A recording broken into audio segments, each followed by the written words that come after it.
Rickshaw 1 minute.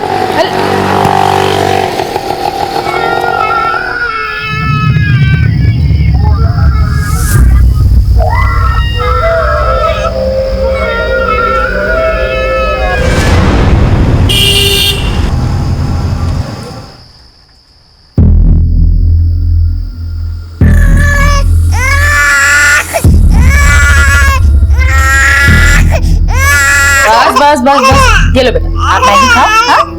हाँ जी, आ गई दूध पीना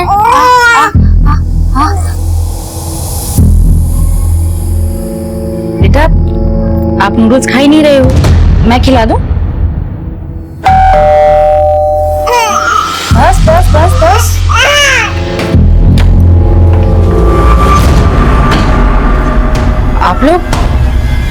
आप लोग यहाँ कैसे? मैं इन्हें लेकर आया। वो बच्चे कहाँ हैं? जी ये रहे। बस बस बस बस बस बस बस। ये बच्चे कहाँ मिले आपको? जी मैं अपनी फ्रेंड के यहाँ से आ रही थी तो तभी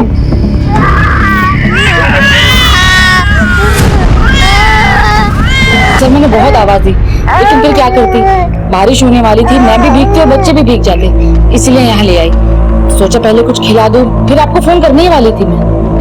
आपको खिला दिया ना?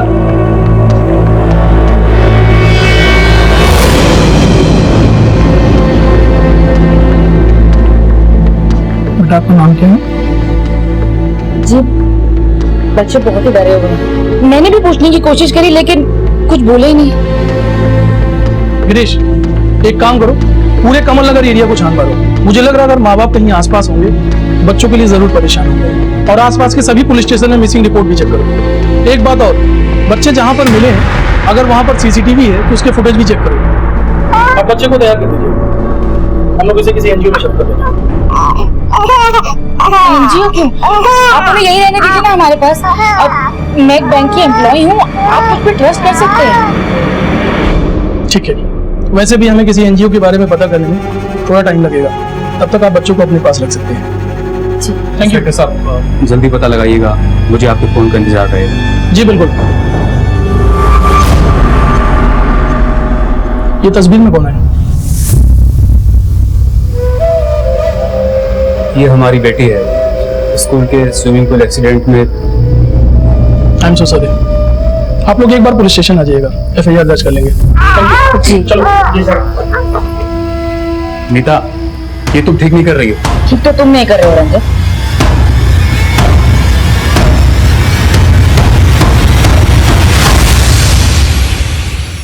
इन दोनों फोटो की जेरॉक्स करा के सारे शहर में पूछ लो। एक्सक्यूज मी सर, बच्चों के पेरेंट्स के बारे में कोई इन्फॉर्मेशन नहीं सर, अभी तक कुछ भी पता नहीं चल पाया। बच्चे नीता अवस्थी के घर पर है।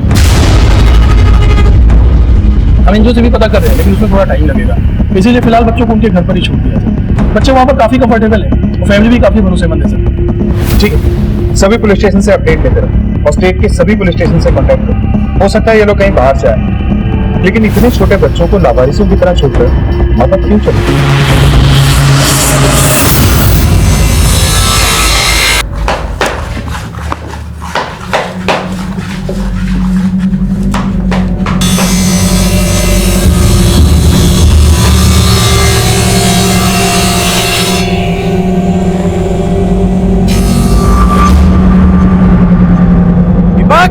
दीपक, ठीक है?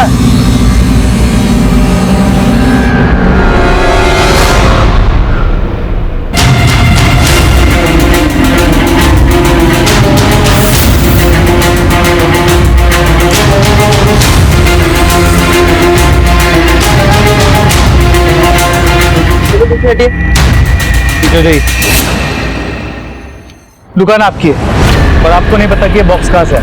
साहब देवी माँ की कसम, हमको कुछ नहीं पता साहब। दुकान खोलते कितना बजे? साहब दीपक दुकान खोलता है 9:30 बजे से।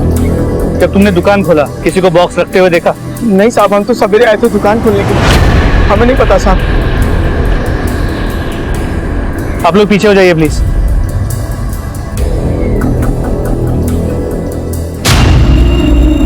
कमल, बॉक्स किसी कुरियर कंपनी का लगता है। स्टैम्प भी पता करो किस कंपनी। पर ये भी पता करने की कोशिश करो इसका सेंडर और रिसीवर कौन। सर बॉडी के टुकड़े करके फेंके गए, मतलब मुमकिन है कि बाकी के टुकड़े भी यही कहीं फेंके गए हैं, क्योंकि कोई भी किलर अपने साथ बॉडी के पास लेके घूमने का रिस्क नहीं ले। आसपास चेक करो, कुछ मिलता है। सर बॉडी पार्ट्स को देखकर ऐसा लग रहा है कि ये पार्ट्स किसी औरत के हैं।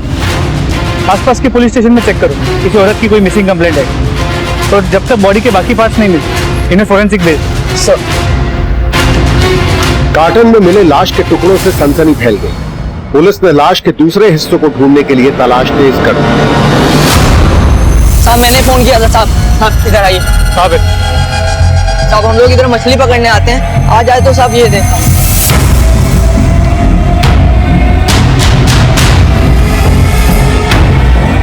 कार्टन को बाहर निकाल।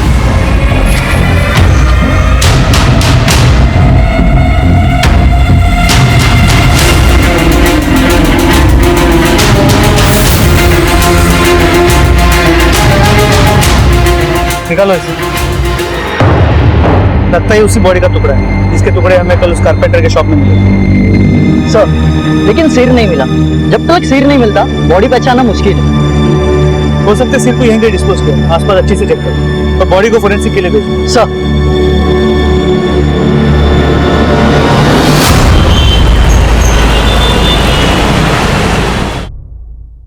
हमारी बेटी रीमा की खबर मिली साहब? देखिए हमने आपकी बेटी की तस्वीर हर जगह भेजी है, अभी तक कोई इन्फॉर्मेशन नहीं मिली है। हो सकता है वो अपनी प्रेमी के साथ भागी है। हमारी बेटी ऐसी नहीं है साहब, हम तो ये सोच सोच के डर रहे हैं कहीं उसके साथ कुछ गलत न हुआ हो। देखिए हम पूरी कोशिश कर रहे हैं, जैसे इन्फॉर्मेशन मिलेगी वैसे हम खबर करेंगे आपको। ठीक है, आप लोग जा सकते हैं।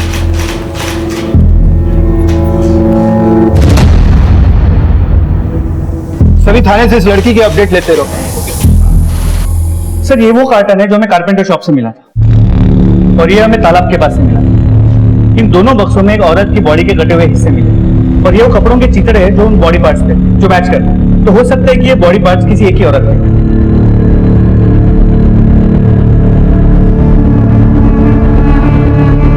सिंह ये देखिए, दोनों कार्टन्स पे जो टेप है उस पे कोई मार्किंग है जो एक ही तरह की। हो सकता है ये कुरियर कंपनी की खुद की टेप हो।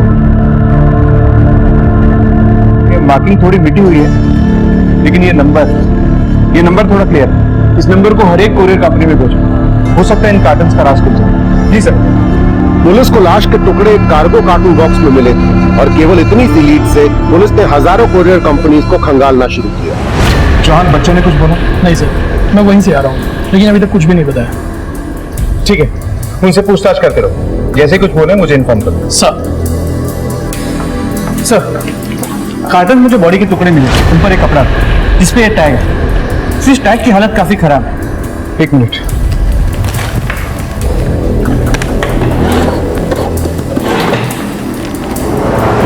SHEEIA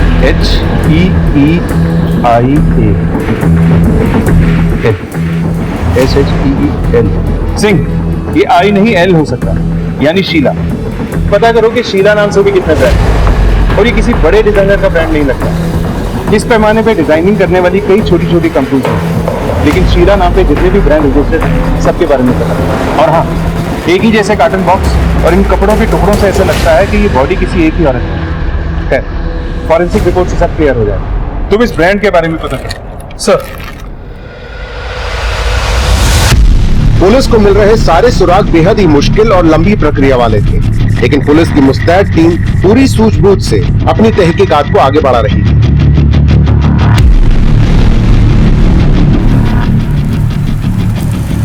जी हाँ, ये लेबल तो हमारा ही है और ये गारमेंट हम बहुत लोगों को सप्लाई करते हैं। पहले होलसेलर्स, फिर रिटेलर्स और रिटेलर्स में भी शॉपकीपर्स के पास जाते हैं, फिर रोड में बिजनेस करने वालों के पास भी। पर सर आप जानना क्या चाहते हैं? देखिए, हमें एक बॉडी मिली जिस पर एक कुर्ती थी, तो इस कुर्ती में आपका ये लेबल लगा। ये लेबल मैं आपको बता दूं कि हम 2 साल पहले बनाना बंद कर चुके हैं। हमने अपनी डिजाइन बदल दी है और ये लेबल कुछ महंगे कुर्ते में ही लगते थे जो कुछ खास शहरों में हम बेचते हैं। ठीक है, हमें इन सारे शहरों की लिस्ट है और वहाँ के जो भी शॉपकीपर्स है, रिटेलर्स है, उनकी पूरी जानकारी चाहिए। जय, वो डीलर्स वाली लिस्ट लाना जरा।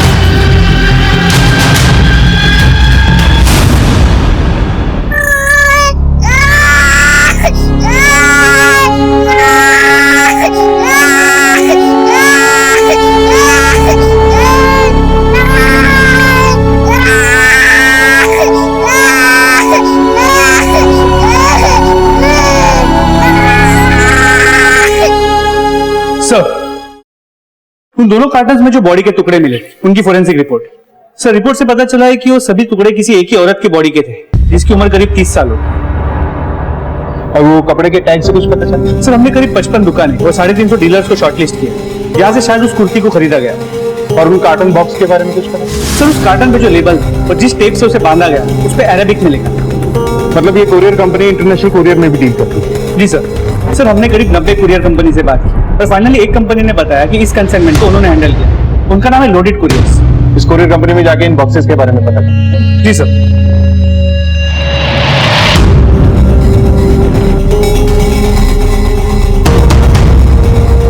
सर, ये नंबर उस कंसाइनमेंट का है जो यूएई से आया था। इसके सेंडर और रिसीवर दोनों नावेद अख्तर। इस नावेद अख्तर का एड्रेस दो। इसकी कंप्लीट रिपोर्ट चाहिए। सर, लोडेड कुरियर कंपनी से पता चला है कि उस कार्टन के कंसाइनमेंट का सेंडर और रिसीवर दोनों एक ही आदमी थे। कोई नावेद अख्तर जो दिल्ली का रहने वाला है। चलो।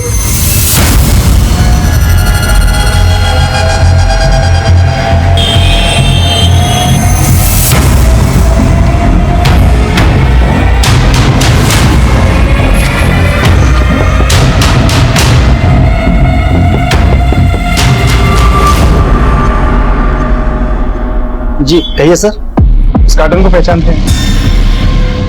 हाँ सर, इन कार्टन्स में हमारा सामान आया था। कहाँ से? दुबई से। सर, हम लोग दुबई में रहते थे। कुछ ही दिन पहले हम इंडिया वापस आ गए। कितने कार्टन्स थे? I think 12। नहीं सर, 12 नहीं, 14 कार्टन। हाँ सर, 14 थे। लेकिन अभी तो तुमने कहा 12 थे। सर, क्या है ना कि याद नहीं रहा। वैसे पैकिंग की सारी जिम्मेदारी इन्होंने संभाल रखी थी।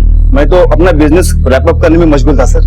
क्या बिजनेस था तुम्हारा? ट्रेडिंग कमीशन का। इन कार्टन्स का क्या किया आपने? दिखाइए हमें।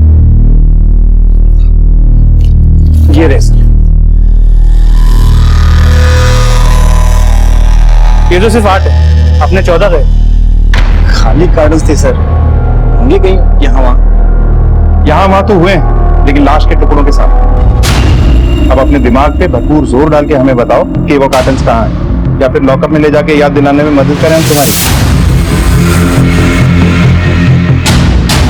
याद आया सर, हमने कुछ कार्टन्स हमारी काम वाली बाई को दिए। उसने कहा था कि उसे घर का सामान रखने के लिए जरूरत है। उसका नाम और एड्रेस है ना सर? सबका नाम, एड्रेस, फोन नंबर सब लेकर रखा है। ये पास ही में 4 मकान छोड़ के रहती है। इस एड्रेस पे जाके वेरीफाई करो। सर, इन सालों से यहाँ रह रहे हैं, अल्लाह के करम से कभी पुलिस नहीं आई घर। पता नहीं मैडम ने क्या कर दिया। साहब, मेरे पास सामान रखने के लिए सूटकेस नहीं था, इसलिए मैं साहब से ये बक्से मांग लिए। ये तो 3 बक्से, बाकी के 3 का? मेम साहब ने तो मुझे ये 3 बक्से ही दिए। तुम्हारी मेम साहब नहीं कहा, सारे बक्से तुम्हारे पास। अल्लाह खैर करे साहब, हमारे पास बस 3 ही बक्से हैं। मेम साहब झूठ बोल रही है। आपके 14 कर्टन्स में से 8 आप ही के थे, 3 आपकी नौकरानी के थे, बचे हुए 3 का है। बोलो। मैं बताता हूँ। 3 कार्टन्स में तुमने बॉडी को ठिकाने लगाया था, जिनमें से 2 हमें मिल चुके हैं। अब बताओ। हाँ सर, याद है सर। दुबई से इंडिया पहले मैं आया था और 1 हफ्ते बाद मन्नत आई थी। और यहाँ आने के बाद मानेसर में मेरा एक पुराना मकान है सर। उस मकान में कुछ पुराना सामान और ना इस्तेमाल होने वाला सामान उन्हीं कार्टून्स में पैक करके रखा।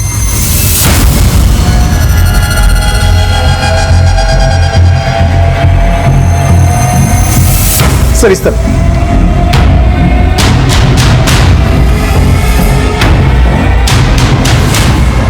यहाँ तो ताला लगा, चाबी है मेरे पास। खोलो।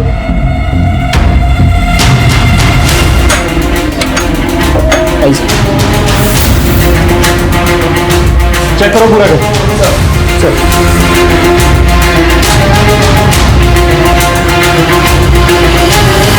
सर, यही सब सामान कार्टून्स में रखा था। सामान तो ही पड़ा है, कार्टून्स में नजर नहीं है। सर, अंदर कुछ नहीं मिला। सर, मैंने घर किराए पे दिया था, लगता है घर छुट्टी चले गए बिना बताए। नंबर है उसका? है ना sir? Majid Khan. Number note करो। सर। अनुज। 2-3 दिनों से देखा नहीं साहब। काफी शरीफ थे, उनके तो बच्चे भी।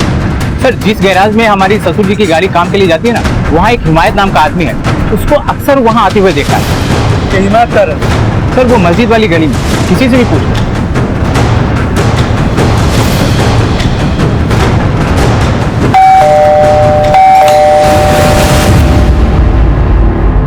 जी कहिए। पुलिस। और साहब बात क्या है मतलब? वाजिद को जानते हो? जानता हूँ मतलब साहब मेरा भाई है, सगा भाई है। कहाँ है वो? अपने घर पे होगा, और कहाँ होगा साहब? वो घर पे नहीं। तो सर उसकी बीवी होगी घर पे, उससे पूछिए कहाँ है। घर पे ताला बंद है और दोनों के फोन भी बंद है। हम जानना चाहते हैं वो लोग हैं कहाँ। मेरा एक बड़ा भाई है इम्तियाज साहब, मैं उससे फोन करके पूछता हूँ कि शायद उसे मालूम हो साहब। वाजिद या जोया, दोनों में से कोई भी तुमसे कांटेक्ट करे तुरंत हमें बताना।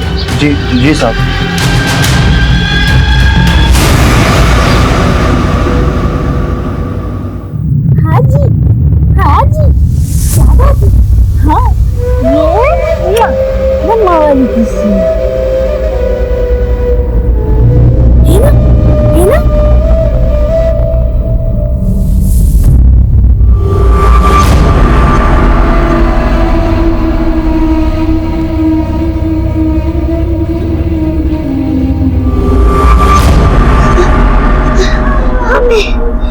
अब्बू के पास जाना।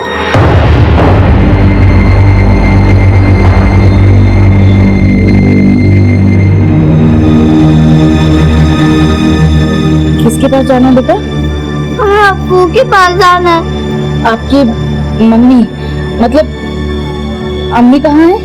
अम्मी अब्बू को लेके चली गई। ये तो मैं पुलिस को इन्फॉर्म करता हूँ। सर, अभी अभी नीता अवस्थी के पति रंजन का फोन आया था। उसने कहा कि बच्चे ने ये बोला कि उसे अब्बू और अम्मी के पास जाना है। अब्बू? इसका मतलब ये बच्चे किसी मुस्लिम फैमिली से।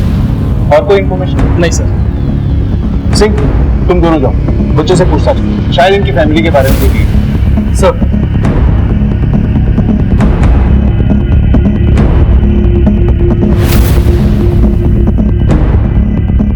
बेटा, तुम्हारे स्कूल का नाम क्या है?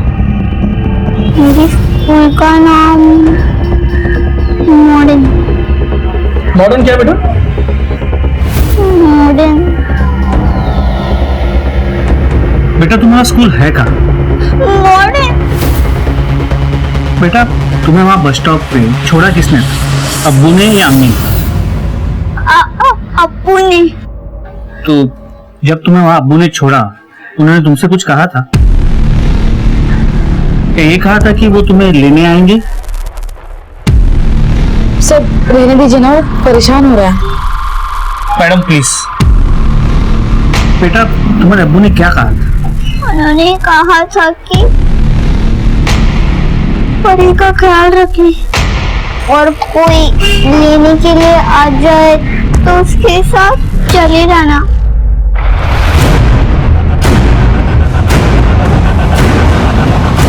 आप दोनों से थोड़ी बात करनी है, जरा बात करो। आप इन बच्चों को पहले से जानती है ना? नहीं सर, मैंने आपको पहले भी बताया कि ये दोनों उस रात मुझे रोड पर मिले थे। फिर वो बच्चा ये क्यों कह रहा है कि उसके अब्बू ने कहा था उसे बस स्टॉप पे लेने कोई आएगा और उसके साथ चले जाना? मुझे नहीं पता था, हो सकता है सच में इन्हें कोई लेने आने वाला हो। लेकिन ये भी हो सकता है उन्हें लेने आप ही जाने वाली थी और उसके अब्बू ने आपको पहले से बता दिया। ये क्या बकवास है सर, मैं किसी को नहीं जानता। देखिए, हमने आपके बारे में सब कुछ पता कर लिया। आपके बच्चे के गुजर जाने के बाद आप एक दूसरा बच्चा चाहती थी, है ना? हर औरत चाहती है सर। लेकिन अब आप मेडिकली मां नहीं बन सकते, ये बात भी सच है। जी सच है। तो फिर ये हो सकता है कि आप ही ने इन बच्चों को खरीद लिया या फिर किडनैप कर लिया। ये क्या बकवास कर रहे हैं आप? सलामत एनजीओ को कांटेक्ट करो, सब बच्चों की कस्टडी ले लो। सर सर प्लीज उन्हें मुझसे अलग मत कीजिए। देखिए वो यहाँ पर खुश है। वो बच्ची मेरी गोद में आके ऐसे चुप हो जाती जैसे अपनी माँ की गोद में हूँ। आप उन्हें ले जाकर उन पर जुल्म मत कीजिए प्लीज सर। खबरदार कोई नहीं लेकर चला इधर आओ बेटा मेरे पास आओ। कोई नहीं बच्चे को छोड़िए आप। नहीं रोको ना, इन्हें रोको मत अर्जुन। नीता वो हमारे बच्चे नहीं हैं, जाने दो उन्हें।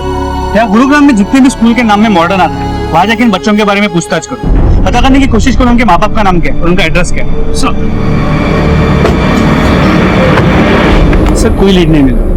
अब तक इस केस में हम किसी भी नतीजे पे नहीं पहुंच पाते। सिंह, इस केस को सॉल्व करने के लिए हमें वाजिद और जोया की हिस्ट्री को खंगालना होगा। वाजिद के भाइयों को एक बार फिर से बुलो, उनसे दोबारा से पूछताछ करो। सर साहब मेरी फैमिली है, बेगम है, एक बच्चा है। और साहब हम लोग महीने 2 महीने में एक बार ही मिलते हैं। रहते गुरुग्राम में ही है पर घर बहुत दूर दूर है तो आना जाना कम ही होता है। काम कहाँ करता है? फिलहाल तो कोई काम नहीं है साहब उसके पास, बेकार ही था वो। देखिए वाजिद के घर से 3 बक्से गायब हुए, उनमें से 2 में हमें एक औरत की कटी हुई लाश मिली। हम जानना चाहते हैं कि वाजिद और जोया के आपसे रिश्ते कैसे? बहुत अच्छे रिश्ते थे साहब, उन्होंने तो लव मैरिज की थी।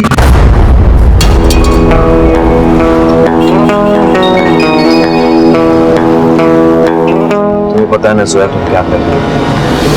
अगर मैंने घर छोड़ा है तो तुमने भी तो अपना घर छोड़ा है। हाँ जोया, लेकिन फिर भी वाजिद अब लेकिन की कोई गुंजाइश नहीं है। तुम्हें पता है ना कि मेरे घर वाले कभी भी हम दोनों को एक्सेप्ट नहीं करेंगे। और मेरे भैया तुम जानते हो ना कितने कट्टर है, उन्हें पता चलेगा ना तो हम दोनों को जान से मार देंगे। मैं तुम्हें बहुत खुशी याद दूंगा। 5 साल पहले हमारे घर आए थे साहब।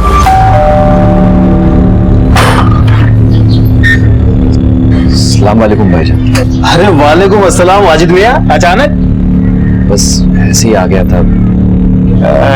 ये भाईजान ये जोया है, अपने ही गांव की है, हम दोनों घर से भाग कर आए।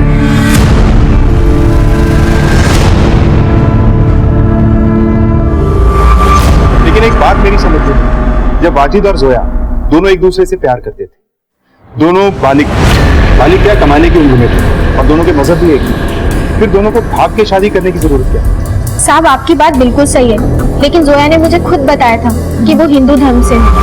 भाभी मुझे आपसे कुछ बात करनी है। हाँ बोलो। भाभी मैं आप लोगों के धर्म की नहीं हूँ। मेरा नाम जोया नहीं स्वर्णा है। भाभी मेरे भैया और पापा इस रिश्ते के लिए कभी नहीं मानते। अगर उन्हें जरा सी भी भनक लगती कि मैं किसी और धर्म के लड़के के साथ प्यार करती हूँ तो वो मुझे जान से मार देते और इन्हें भी। इसलिए हम दोनों भाग कर। अच्छा, जोया के बाप और भाई कभी आप लोगों के घर में आए या उस घर में जहाँ वाजिद और जोया रहते थे? नहीं साहब, यहाँ तो कभी नहीं आए, पर जोया मायके जाने की जिद किया करती थी बार बार। रिश्ते ऐसे थोड़ी टूट जाते हैं साहब। आप लोगों ने आखिरी बार उन दोनों को कब देखा? सब जोया कुछ दिन पहले घर आई थी। भाभी इसमें मैंने बच्चों का सारा सामान रख दिया है, मैं कल बच्चों को ले जाऊंगी अपने साथ। जोया क्या बात है, तुम इतनी उदास क्यों लग रही हो? सब ठीक तो है ना? नहीं भाभी कुछ भी ठीक नहीं है, इनकी नौकरी चली गई है, घर में पैसों की बहुत दिक्कत है। मैंने इन्हें 1000 बार समझाया कि मेरे घर से पैसे मंगवा लेते हैं, लेकिन ये इतने खुददार है कि पैसा मंगवाना ही नहीं चाहते। लेकिन जोया तुम्हारे भाई ने तो तुम्हें माफ नहीं किया है ना? मैं उन्हें मना लूंगी भाभी। खैर मैं इन दोनों को छोड़कर जा रही हूँ। मैंने एक जगह नौकरी के लिए अप्लाई किया है, शाम को इंटरव्यू है, खुदा ने चाहा तो ये नौकरी मिल गई तो सब ठीक हो जाए। साहब अगले दिन आके वो बच्चों को लेके चली गई और उसने ये भी बताया कि उसका इंटरव्यू बहुत अच्छा हुआ है। सर बच्चे ने मॉडर्न नाम की जिस स्कूल की बात करी थी उसका पता चल गया। ये रही उसकी डिटेल्स। बच्चे के बाप का नाम वाजिद खान और माँ का नाम जोया खान है।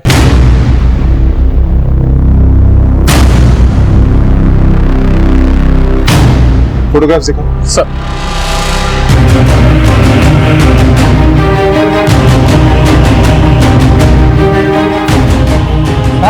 ये दोनों वाजिद के बच्चे हैं, मगर हुआ क्या है साहब? दरअसल इन बच्चों को किसी ने रास्ते पे छोड़ दिया था। अब ये सलामत नाम की एनजीओ में, जब तक वाजिद और जोया मिल नहीं जाते इन बच्चों को हम आप लोगों के पास छोड़ देंगे। साहब मेहरबानी करके ऐसा मत कीजिएगा, हमें मालूम नहीं है कि वाजिद और जोया कहाँ है इस वक्त। अल्लाह ताला उन्हें सलामत रखे। उन्हें कुछ हो गया तो साहब हम उनके बच्चों की परवरिश नहीं कर पाएंगे। ठीक है, मुझे वाजिद का अजमेर का एड्रेस चाहिए और जोया के पेरेंट्स का भी। और हाँ, हमारी इजाजत के बिना आप लोग इस शहर छोड़ के जाने की सोचना नहीं। और जो कुछ भी तुमने मुझे बताया उसमें से जरा सा भी झूठ हुआ तो अंजाम तुम लोग जानते हो। ठीक है, तुम लोग जा सकते हो।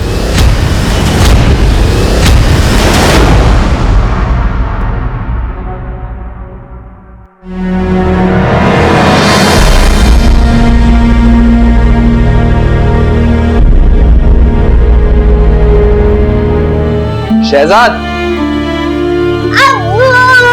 मेरा बेटा पायलट बनेगा, पायलट। हाँ, मैं पायलट बनूंगा और उड़ूंगा। अच्छा, कैसे?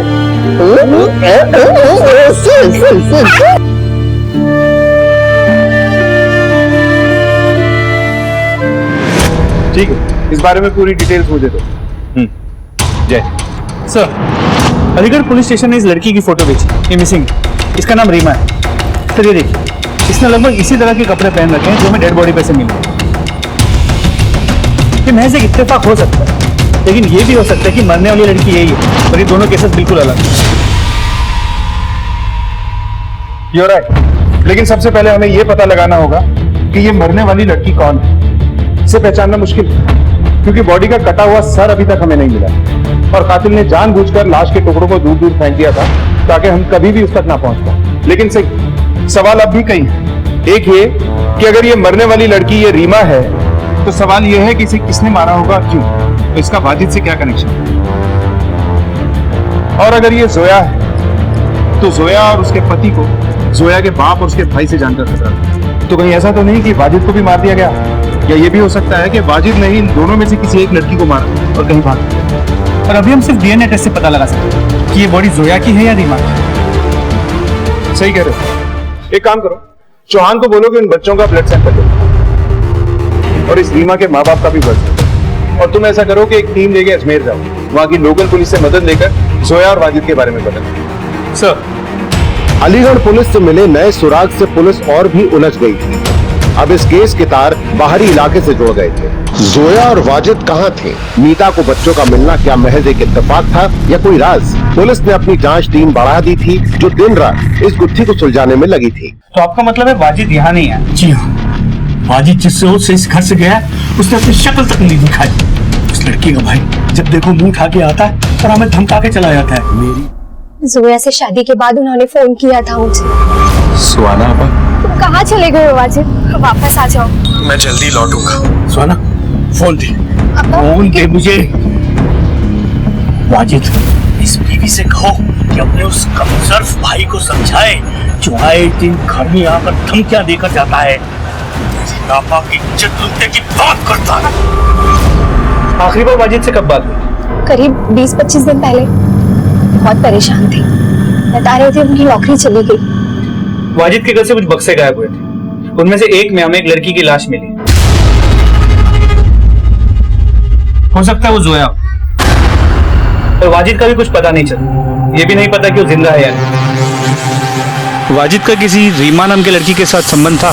अल्लाह मेरे भाई भाभी की जोड़ी सलामत रखे। अरे वो तो किसी दूसरी औरत के साथ ताल्लुक रखने का सोच ही नहीं सकते। अब उनके बच्चे कहाँ हैं सर? उनके बच्चे फिलहाल एक एनजीओ में। अगर आप लोग उन्हें अपनाना चाहते हैं तो आप लोग अप्लाई कर सकते हैं।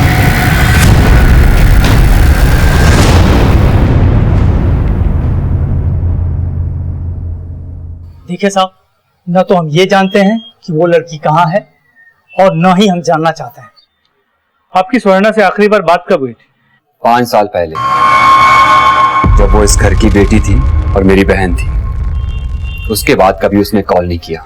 हमें आपके ब्लड सैंपल चाहिए। क्यों? हमें एक लड़की की लाश मिली जिसका सिर नहीं, और हमें उसकी शिनाख्त करने में मुश्किल हो रही है। तो हम डीएनए मैचिंग करके देखना चाहते हैं कि क्या वो लड़की स्वर्णा है।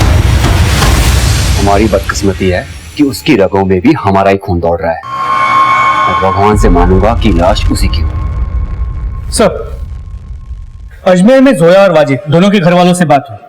मुझे लगता है कि ऑनर किलिंग का केस हो सकता है, क्योंकि वाजिद के घर वालों ने बताया कि जोया और वाजिद के भाग जाने के बाद जोया के भाई राज ने वाजिद के घर वालों को कई बार धमकाया और ये भी कहा था कि अगर जोया और वाजिद वापस आए उन्हें मार दे। तो ठीक है, तुझसे ये ऑनर किलिंग का मामला हो सकता है। एक काम करो, राज की कॉल रिकॉर्ड से करवाओ और गुरुग्राम में जहां ये वाजिद रहता है वहां लोगों को राज की फोटो दिखाकर पूछो क्या कभी किसी ने उसको वहां देखा। सर,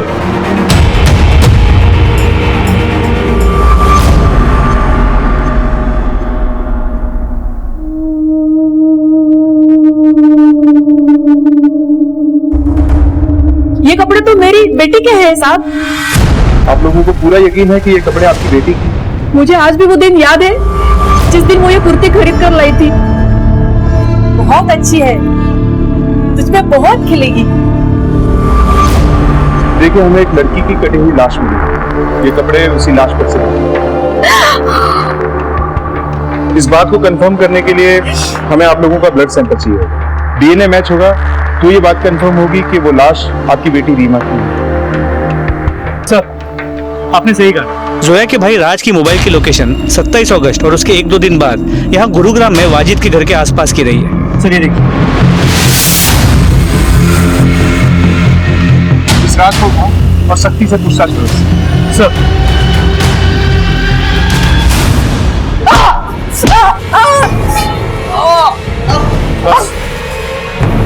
सर शुरुआत मैं कर दे। तू गुरुग्राम गया था 27 तारीख को, तूने ट्रेन की टिकट भी ली। अब आगे की कहानी बोल। मैं स्वर्णा और उसके आशिक दोनों को मारना चाहता था। एक दोस्त ने मुझे उनका पता बता दिया था। उस दिन मैं उनके घर चला भी गया था, लेकिन वहां ताला लगा था। उसके बाद मैं रोज उनके घर जाता था, लेकिन घर लॉक रहता था। राज, ये तो सिर्फ तेरी आधी कहानी है। तेरी आगे की कहानी मैं बताता हूँ। तू उनके घर गया, घर के अंदर भी गया और तूने उन दोनों को मार दिया। जोया की लाश तुम्हें मिल गई। अब ये बता कि तूने वाजिद की लाश को कहाँ ठिकाने लगाया? बोल। काश मैं अपने हाथों से उन दोनों की जान ले सकता। उन्होंने कोई इतना बड़ा गुनाह नहीं किया था। सिर्फ जिससे प्यार किया उसी से शादी की। इसे तब तक अंदर रखो जब तक वाजिद का कुछ पता नहीं चलता। जैन सर, बच्चों की डीएनए रिपोर्ट आ गई है।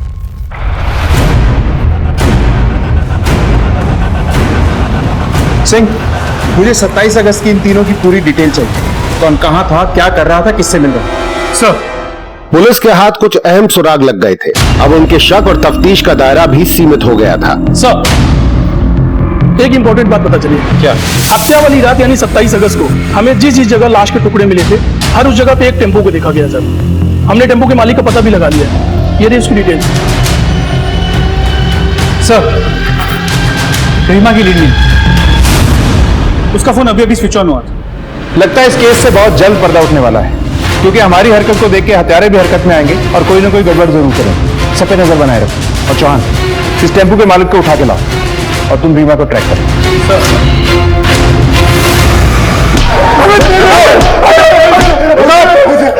खड़े हो। अगर तुम लोगों को ये लग रहा है कि तुम्हें मारते मारते हम लोग थक जाएंगे तो गलत फहमी है तुम्हारी। शिफ्ट बदल बदल के मारेंगे तुम लोगों को। बताता हूं साहब, उस रात हिमायत मेरे घर आया। ये बहुत घबराया होता था।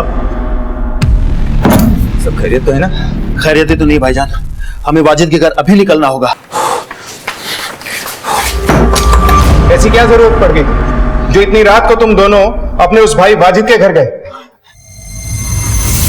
उसकी एग्जैक्ट लोकेशन मुझे मैसेज करो। फोन सिर्फ 15 सेकंड के लिए ऑन हुआ था। एरिया बता सकता हूँ, एग्जैक्ट लोकेशन बताना मुश्किल है। तो इस एरिया में उसे ढूंढेंगे कहाँ? गाड़ी साइड में लगा दो। रीमा की फोटो लेके इस एरिया में अच्छे से पूछताछ करो। फिर क्या हुआ? मैं और हिमायत वाजिद के घर पहुंचे। वाजिद कौन है? हिमायत।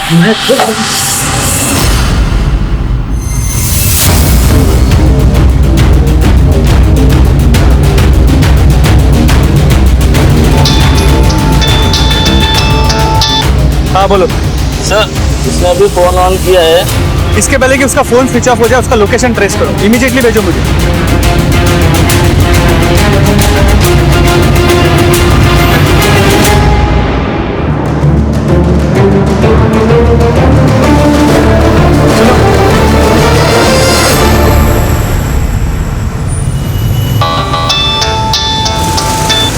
हाँ बोलो। सर उसने अभी भी फोन ऑफ किया है।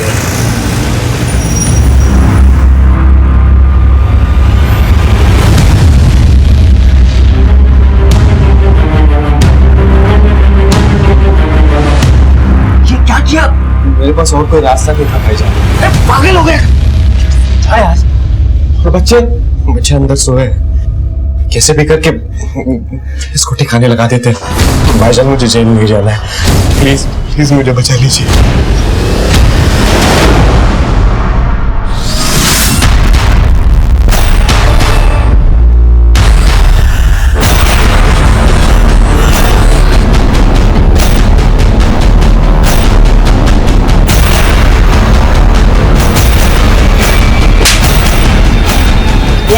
लड़की का है।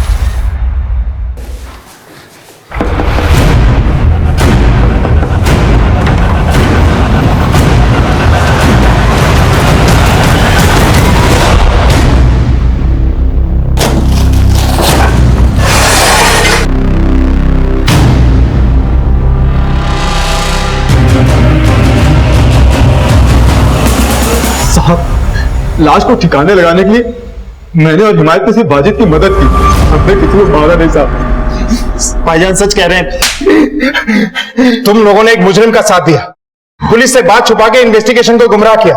देखते जाओ तुम लोगों पे कितनी दफाई लगेगी। तब तक तुम्हारे उस लाडले भाई से पूछते हैं कि आखिर हुआ क्या। साहब साहब साहब साहब सिंह, प्लीज प्लीज प्लीज मत पढ़िए।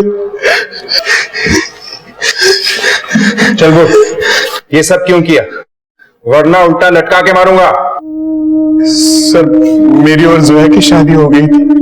मैं उससे बहुत प्यार करता था।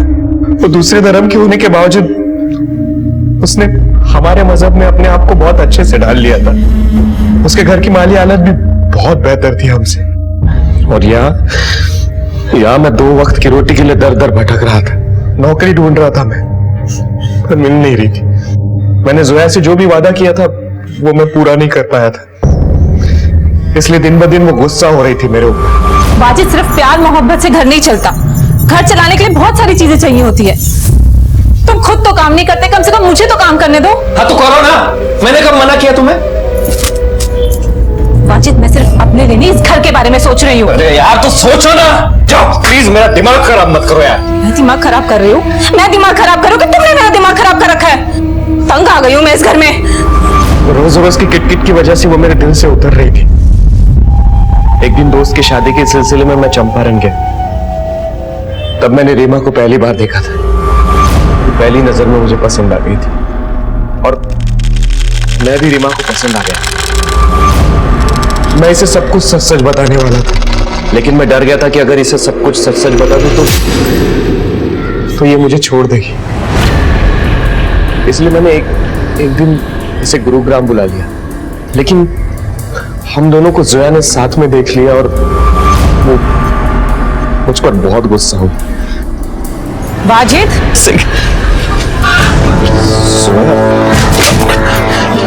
तो ये वजह थी तुम्हें काम ना मिलने की? नहीं नहीं जोया, मेरी बात सुनो। मेरा नहीं तो कम से कम अपने दोनों बच्चों को तो ख्याल किया होता। अच्छा नहीं किया तुमने। जोया मेरी बात सुनो। तुम जोया देखो, रीमा देखो, ऐसा कुछ नहीं है। उसके बाद रीमा भी मुझसे दूर जाने लगी। रीमा प्लीज मेरी बात तो सुनो। रीमा मुझे समझाने का मौका दो। प्लीज प्लीज मुझे ऐसे छोड़कर मत जाओ। मेरे लिए तो तुम्हारे पास कोई जगह ही नहीं है। रीमा, मैं तुम्हारे लिए अपने दिल में भी जगह रखूंगा और अपने घर में भी। ठीक है, तो पहले अपनी बीवी से छुटकारा पाओ और अपने बच्चों से नहीं जाओ। कर पाओगे? मैंने कहा कर पाओगे? लेकिन जैसे तैसे मैंने रीमा को मना लिया। मैंने जोया से कहा था कि अगर तुम घर से जाना चाहती हो तो जा सकती हो, लेकिन अभी बच्चों को भी साथ में लेके जाना पड़ेगा। तुम जैसे घटिया के साथ रहना ही नहीं है मुझे। तुम्हें मेरे साथ नहीं रहना है ना? जाओ अभी के अभी यहाँ से जाओ और अपने बच्चों को भी साथ में लेके जाओ। वो सिर्फ मेरे बच्चे तुम्हारे कुछ नहीं लगते। एक दूसरी औरत के लिए तुम मुझे घर से निकाल रहे हो। हाँ, मैं जाऊंगी, लेकिन पुलिस स्टेशन जाऊंगी, तुम्हारे माँ बाप के घर जाऊंगी, अपने घर जाऊंगी। सर, मैं उसे मारना नहीं चाहता था। लेकिन मेरे पास कोई दूसरा रास्ता भी नहीं। लाश को ठिकाने लगाने के लिए मैंने हिमायत भाई और इम्तियाज भाई को बुला लिया। हेलो हिमायत भाई, आप जल्दी घर आ जाइए। वो जोया सर, मैं उसे मारना नहीं चाहता था।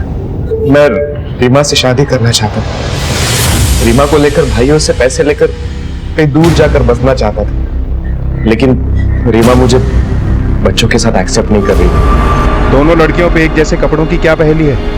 एक्चुअली मैंने एक जैसे 2 ड्रेस लिए थे और वो दोनों को गिफ्ट किए थे। शरीर के बाकी हिस्से तो हमें मिल गए, सर नहीं मिले। कहाँ फेंका था उसे? गुरुग्राम के आगे खाई है, उसी के नाले में डाल दी। और ये रीमा के साथ कब से डेरा जमाया हुआ था तुम्हें?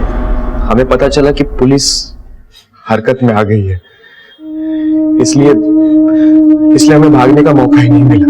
सर 2 कश्तियों में सवार होकर मैं डूब गया सर मुझे माफ कर दीजिए, मुझसे गलती हो गई। 2 कश्तियों की सवारी तूने अपनी मर्जी से की, अपनी सुकून भरी जिंदगी को बर्बाद भी तूने खुद किया। अपनी पत्नी का खून किया, अपने बच्चों को दूसरे के हवाले कर दिया और चला था किसी और से प्यार जताने। एक शादीशुदा और 2 बच्चों के बाप होकर और रीमा से रिश्ता जोड़कर सिर्फ अपनी ही नहीं, तुमने कई जिंदगियां बर्बाद कर दी। अब सड़ते रहना सारी जिंदगी जेल। जो बांधने से बंधे और तोड़ने से टूट जाए उसका नाम है बंधन, और जो अपने आप बन जाए और जीवन भर ना टूटे उसका नाम है संबंध। और संबंधों में एक दूसरे के प्रति विश्वास और सम्मान है इसकी मजबूती।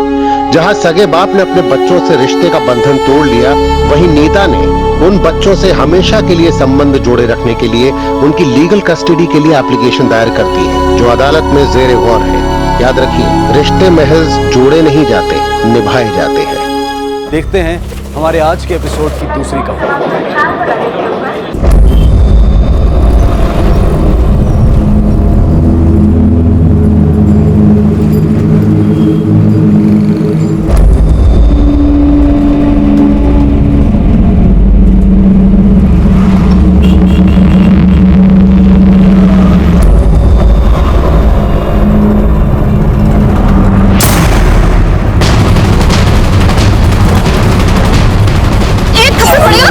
निकल जाएगी, लेकिन समझा? मैंने कुछ नहीं किया, मैं तो मत जा रहा था यहाँ से।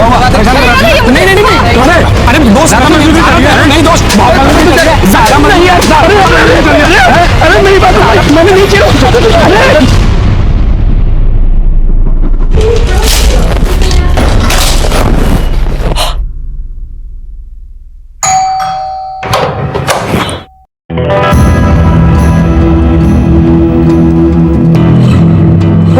हमारी कंपनी वैक्यूम क्लीनर बनाती है। नहीं चाहिए। मैम प्लीज बात तो सुन लीजिए मैम। देखिए एक डेमो ले लीजिए आप, अगर आपको डेमो पसंद ना आए तो फ्री में घर की सफाई हो जाएगी। ठीक है, आइए। देखिए मैम, इसको यूज करना बहुत इजी है और बहुत स्मूथ है, कोनों में अच्छी सफाई करता है। मैम आप भी ट्राई कीजिए ना। मैं? हाँ आइए आइए। अच्छा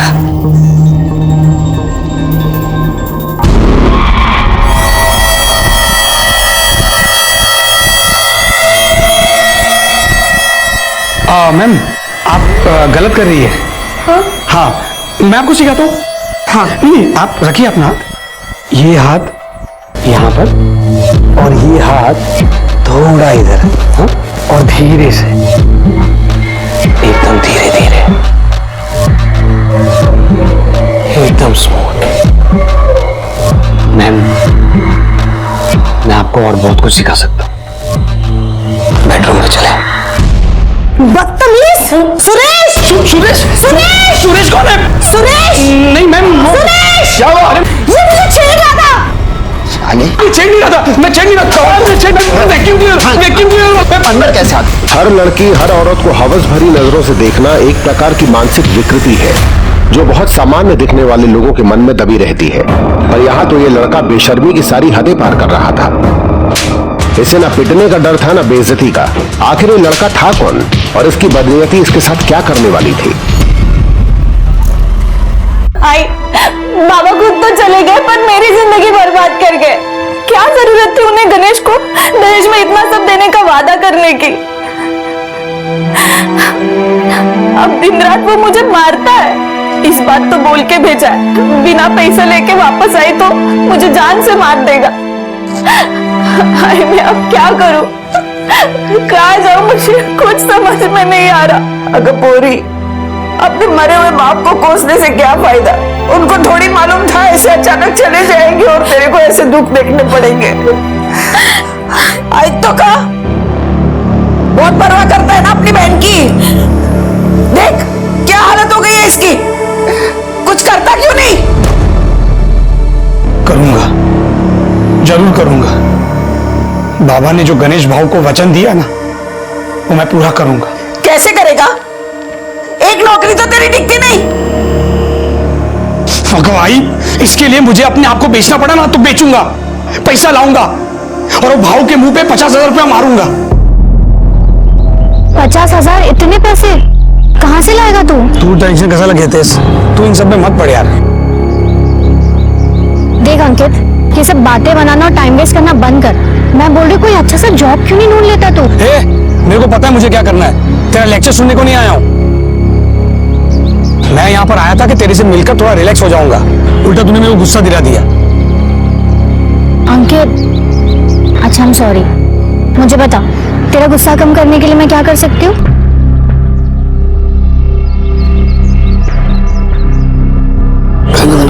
अंकित प्लीज प्लीज प्लीज प्लीज एक बार। अंकित प्लीज ना यार, 24 घंटे तेरे दिमाग में बस यही सब चलता रहता ना? नहीं तो इसके अलावा कुछ सोचता ही नहीं है? हाँ, जैसे 24 घंटे तेरे दिमाग में इसके अलावा सब कुछ चलता है, वैसे मेरे दिमाग में सिर्फ यही चलता है, समझी?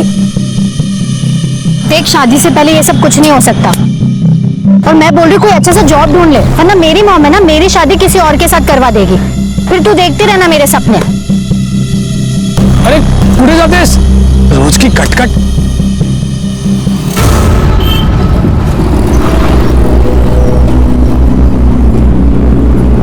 बहुत परवाह करता है ना अपनी बहन की। देख क्या हालत हो गई है इसकी, कुछ करता क्यों नहीं? जल्दी से कोई काम ढूंढ ले, वरना मेरी मॉम है ना मेरी शादी किसी और के साथ करवा देगी, फिर तू देखते रहना हमारे सपने।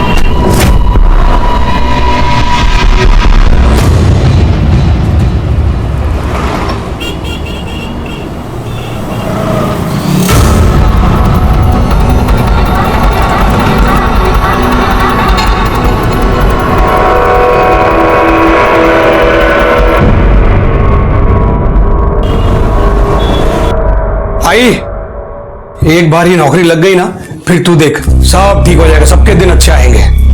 ठीक है पकड़, पगार बहुत अच्छी है। इसके बाद रेखा ताई की आंखों में आंसू नहीं आने दूंगा। सबसे पहले तो वो गणेश भाव के पास जाऊंगा, 50,000 रुपया दूंगा, उसको बोलूंगा रेखा ताई को लेकर जा, उसको परेशान मत करना, उसको मारना मत, है ना? देव बाबा सब ठीक करेगा। तू बस मेरे को अभी आशीर्वाद दे दे, लेट हो रहा है मेरे को। अरे हे काय आता?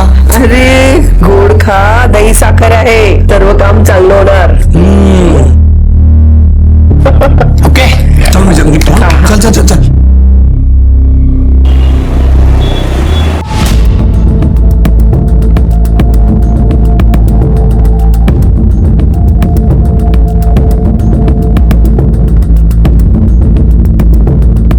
जी मैडम भेजता हूं ना।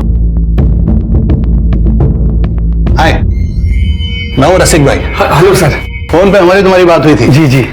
आओ सामने आओ, सामने आओ भाई।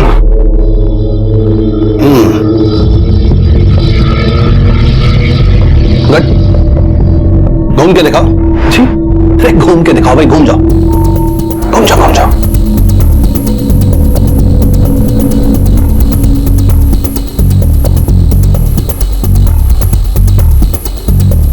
अच्छा है अच्छा है, जरा वहां तक चल के दिखाओ, वहां तक जाओ और वापस आओ।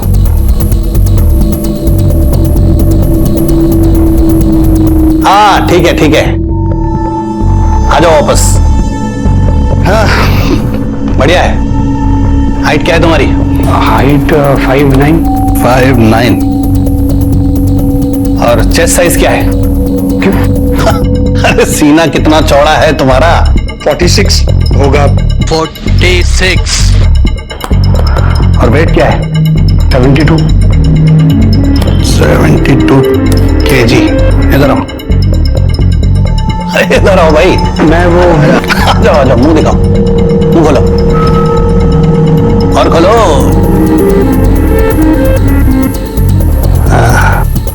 अच्छा है, काम के आदमी हो। सर जॉब किस बारे में?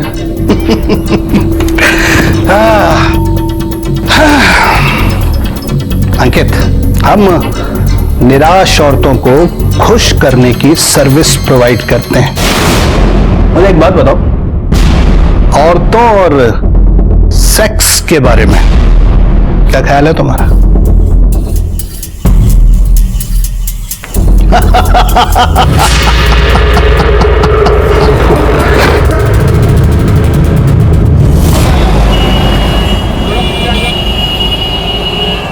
एक औरत को खुश करने का 10,000 रुपया मिलेगा।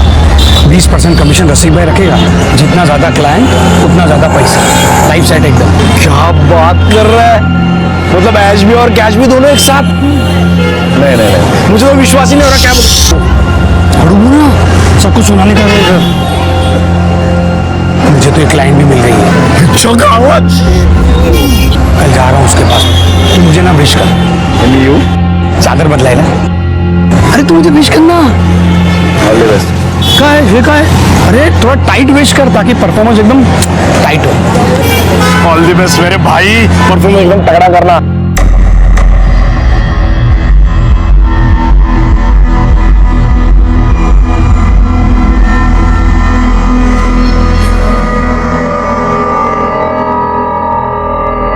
चलो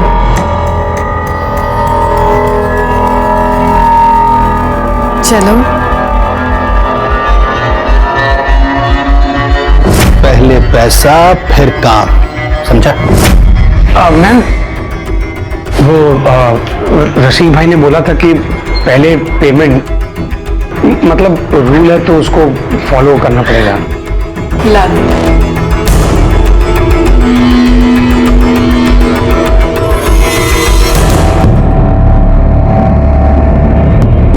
थैंक यू।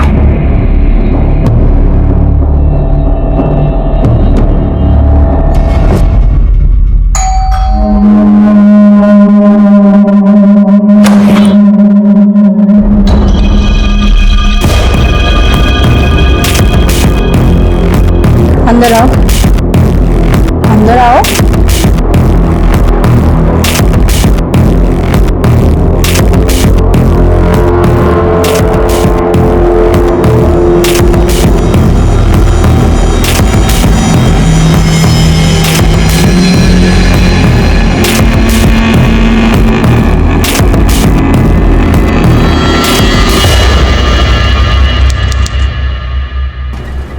उससे तो तूने पक्का मना किया होगा। मना क्यों करूं?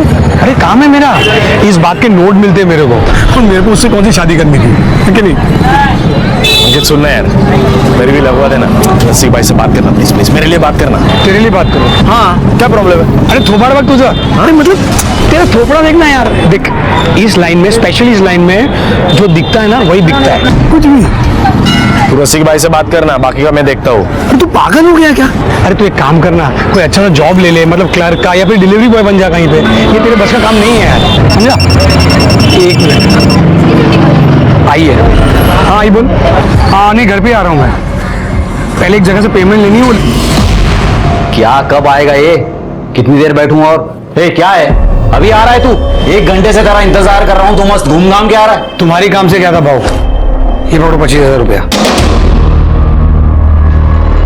25,000 बाद में देता हूँ। इतना पैसा लाया कहां से तू? नया जॉब लगा है, वहीं से एडवांस उठाया है। कैसा जॉब? तुमको क्या करने का? तुम पैसा गिनो ना, मेहनत और खून पसीने की कमाई है। चाय देना तुम्हें? बहुत पीली चाय है। अभी तो चलता हूँ, बाद में आता हूँ रेखा को ले जाने के लिए।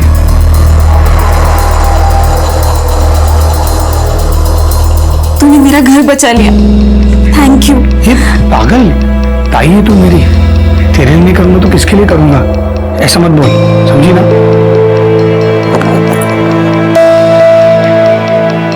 ये तेरे लिए आई, ये तुझ्यासाठी। कितनी प्यारी है ना? और देखा ये, तूने रेखा की शादी में अपना सारा सोना बेच दिया था ना, मैं तुझे डबल सोना बना के दूंगा। हो रहा। मैं तो यही चाहती हूँ कि तू दिन रात खूब तरक्की करे, खूब कमाए।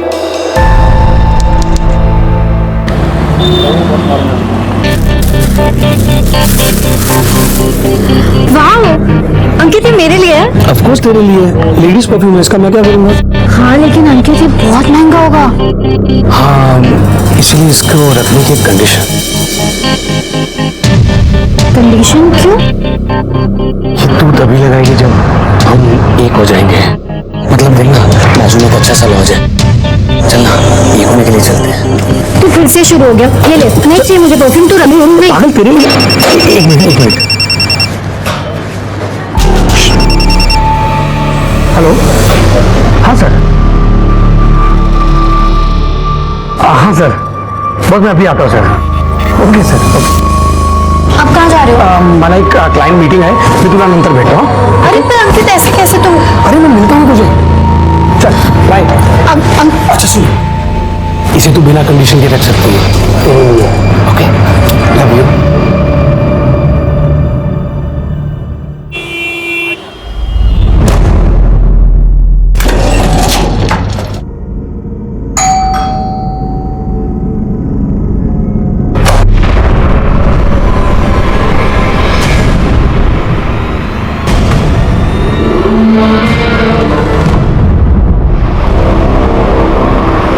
हो सकता है अपने दोस्तों के साथ कहीं घूमने चला गया हो।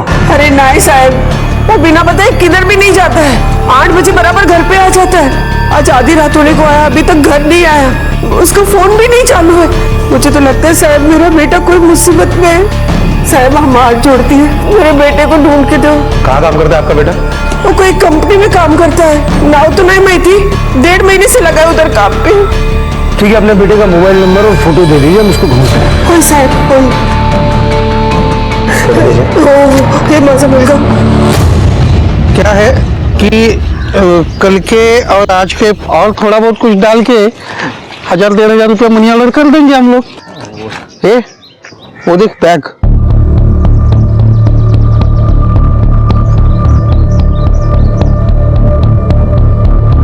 चल देखते हैं उसमें क्या है। चल चल चल चल,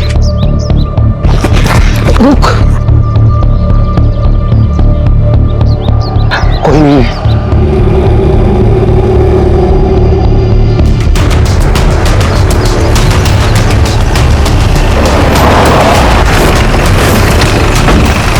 चला बाजूला, चला मागे।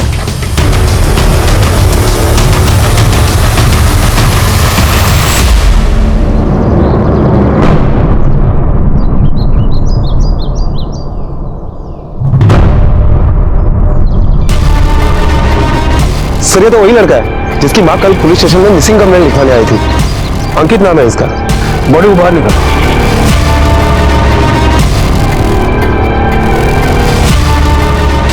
सर बॉडी पर चोट के काफी निशान है, लगता है मरने से पहले इसे काफी बार पीटा गया है। मौत की वजह तो पोस्टमार्टम के बाद ही पता चलेगी। उठे, जरा बगा आसपास का मिलता था। Okay sir. बॉडी को सबसे पहले किसने देखा था? मैंने। हम लोग काम पर जाने के लिए रोज इधर से ही गुजरते हैं। आज जब हम यहाँ आए तो देखा यहाँ एक सूटकेस पड़ा है। हमने जब देखा तो एक लाश। रोज का रास्ता तुम्हारा? हाँ, लेकिन कल तो कुछ भी नहीं था यहाँ पे। सर बॉडी मेरे पर्स मिला है जिसमें कुछ पैसे है। मतलब लूट के लिए नहीं मारा गया इसको? हाँ सर। सर आसपास में कुछ नहीं मिला। खैर बॉडी को पोस्टमार्टम के लिए भेज दो और उसकी फैमिली को इन्फॉर्म कर दो। Okay sir.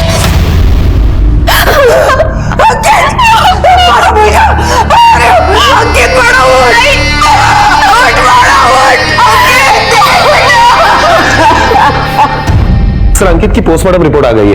पोस्टमार्टम रिपोर्ट के मुताबिक बॉडी में इंटरनल ब्लीडिंग की वजह से अंकित की मौत हुई है। सर उसे 3rd डिग्री तक टॉर्चर किया गया था। बॉडी पर चोट के काफी सारे निशान भी है। सर उसे यहां तक मारा गया था कि उसके पैरों के तले सूज गए थे। इस तरह से तो कोई पुलिस वाला या आर्मी वाला पूछ सकता है।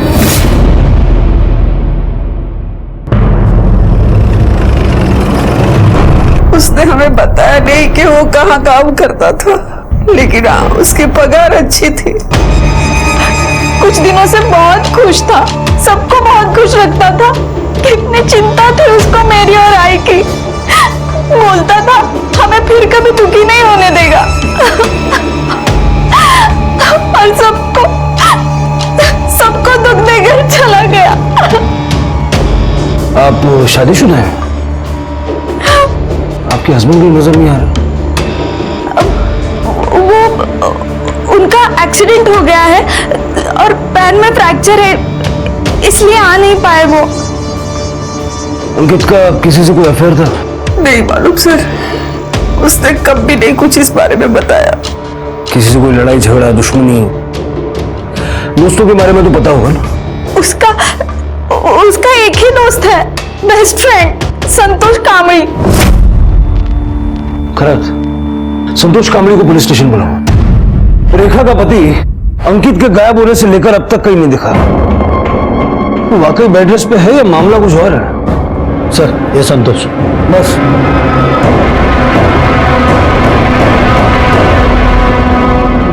सर, मला तर विश्वासच बसत नाहीये कि अंकित अब मर चुका है।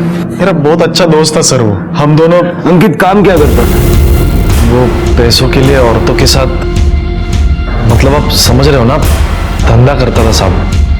24 घंटे उसके दिमाग में वही चलता था साहब। सेक्स के लिए भूखा था सर वो। किसी लड़की को देख लेता था तो उसके दिमाग में सिर्फ सेक्स ही आता था। फिर उसको वही काम मिल गया और मजबूरी में नहीं साहब, खुशी से काम करता था।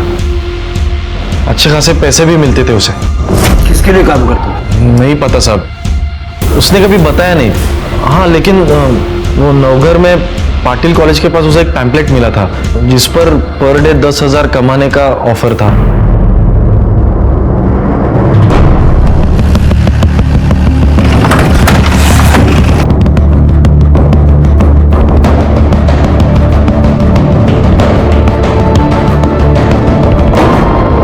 सर, ये देखिए, शायद ये हो सकता है।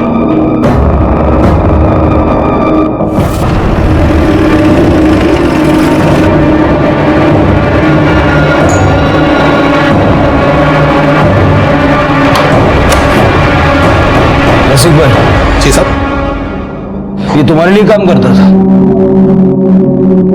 नहीं सर। कौन है ये? सर, 1.5 महीना पहले वो काम पे आया था मेरे पास। काम में बहुत सही था सर वो। बहुत पैसा बनाया सर उसने। जिस दिन उसका मर्डर हुआ दोपहर को वो यहाँ आया था। कोई बुकिंग थी उसकी? नहीं साहब, उस दिन तो वो ऐसे ही मिलने के लिए आया था। जिन जिन औरतों के पास तुमने उसको भेजा था सबकी लिस्ट चाहिए मुझे। लिस्ट? क्या है ना साहब कि ये धंधे में लिस्ट विस्ट किधर बनाते हैं हम लोग? मतलब लिस्ट नहीं है ना साहब। अपने आप दे दे, वरना अगर हम निकलवाएंगे तो बहुत कुछ बाहर आएगा। देता हूँ सर। सर लेकिन गारंटी नहीं है ना कि वो नाम जो मैं आपको दूंगा वो असली हो। क्या है, औरतें अपना गलत नाम भी बता सकती है। तो नाम नंबर दे तो सही। हाँ, देता हूँ सर।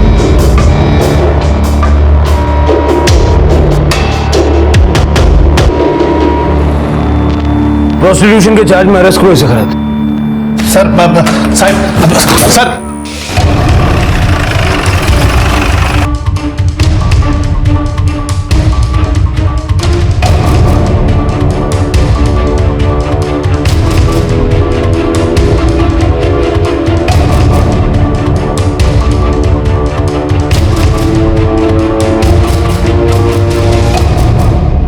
क्या आप इसे जानती है? किसी ने इसका मर्डर कर दिया है। कुछ बता सकती है इसके बारे में?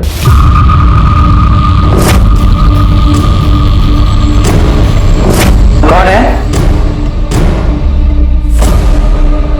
वॉचमैन है, वॉचमैन। सर मैं इसके बारे में कुछ नहीं जानती। सर प्लीज आप जाइए यहाँ से। मेरे हस्बैंड को इसके बारे में कुछ नहीं पता सर। मेरा घर बर्बाद हो जाएगा सर, प्लीज आप जाइए। मैं नहीं जानती कौन है ये। मैंने आज तक कभी इसकी शक्ल नहीं देखी। मैं एक शादीशुदा औरत हूँ। मैं अपने पति के अलावा किसी और के बारे में सोच भी नहीं सकती हूँ।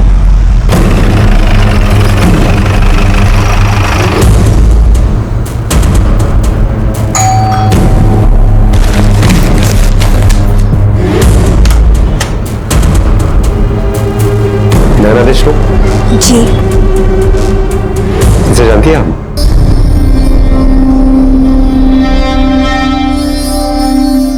आप अंदर आइए।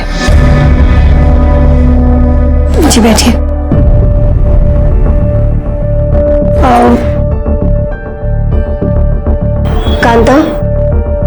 अंदर जा।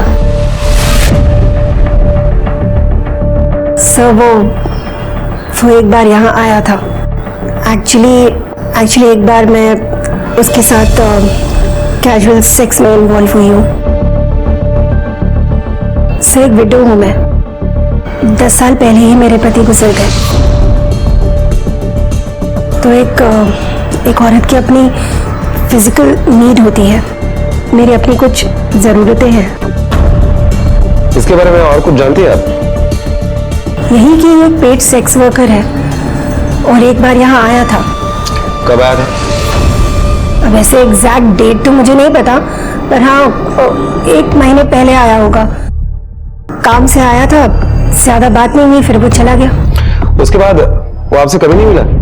क्योंकि जिस दिन उसका मर्डर हुआ उसके मोबाइल की शाम की लोकेशन यहाँ लोखंडवाला की है। सर तो मैंने आपको बताया ना कि वो एक पेड सेक्स वर्कर है, हो सकता है वो कहीं और गया हो। सर अंकित की कस्टमर होना तो छोड़ो, लेकिन कुछ लेडीज ने तो उसे पहचानने से भी इनकार कर दिया, और जिन्होंने पहचाना उनके पास ऐसा कुछ भी नहीं है जो वो हमें बता सके। खैर मुझे ये मामला बदलेगा लगता है। हो सकता है कि इनमें से किसी औरत को वो ब्लैकमेल कर रहा था या फिर ऐसे ही कुछ। सर अंकित को जिस तरीके से पीटा गया था वो तरीका तो क्रिमिनल्स के खिलाफ सच उगलवाने के लिए हम इस्तेमाल करते हैं।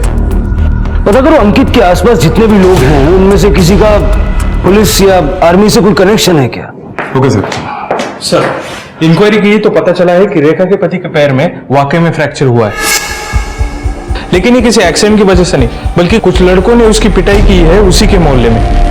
पिटाई की वजह से उसकी टांग टूटी है सर। ये रेखा नाम से झूठ क्यों? एक्सीडेंट नहीं हुआ था साहब, ये मेरे को 2 लोगों ने पीटा था और मेरे को पूरा यकीन है ये सब अंकित ने करवाया है। ये तो यकीन से कैसे कह सकते हो? क्योंकि मुझे पीटने के बाद वो लोग आपस में बात कर रहे थे कि इधर देख, आइंदा कभी रेखा ताई को मारा या परेशान किया ना तो तेरी एक नहीं बॉडी की सारी हड्डियां तोड़ देंगे। साहब अंकित रेखा को बहुत प्यार करता था और मैं तो उसका जीजा था। अगर वो खुद मुझे मारने आता तो वो खुद फंस जाता, इसलिए उसने गुंडे भिजवाए थे। रेखा को परेशान करते थे तुम? हाँ साहब। क्यों? क्योंकि उसका बाप मेरे को बोला था साहब कि पैसा लाके देगा, लेकिन पैसा लाके देने से पहले बुड्ढा लुढ़क गया। फिर अंकित बोला कि वो पैसा देगा, लेकिन वो लटका लटका के दे रहा था। अभी उस दिन भी जब वो पैसा देने आया था तो ये क्या आखिरी इंस्टॉलमेंट? बाबा ने जो वचन दिया था वो मैंने पूरा कर दिया, अब ताई को परेशान नहीं करने का। रुक रुक रुक, इतने का ही प्रॉमिस नहीं था खाली, तेरे बाबा ने बाइक और खोली का भी प्रॉमिस किया था, वो कब देगा? खोली और बाइक? बाबा ने मुझे ऐसा कभी कुछ नहीं बताया। कभी कुछ नहीं बताया? नहीं, कभी कुछ नहीं बताया। अरे नहीं बताया तो तुम लोग का प्रॉब्लम है, मेरा प्रॉब्लम नहीं है। मंजे का है? जल्दी जुगाड़ कर, नहीं तो इसके हाथ पैर तोड़ के ना सड़क पे फेंक दूंगा।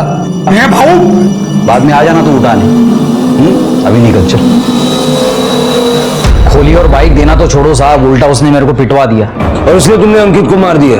नहीं साहब, मैंने उसको नहीं मारा। इस हालत में मैं कहां बाहर जाऊंगा, कहां मारूंगा साहब? मैं उस दिन पूरा दिन घर में ही बैठा था साहब।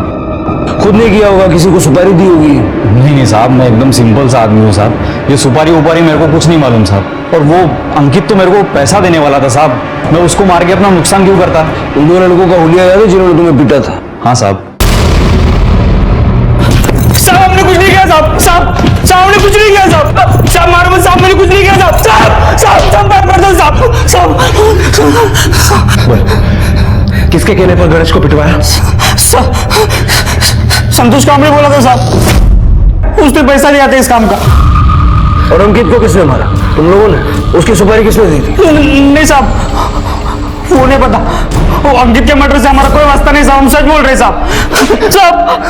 सर रशीद भाई कुछ बताना चाहते हैं, इंट्रोगेशन में बैठाओ। Okay sir.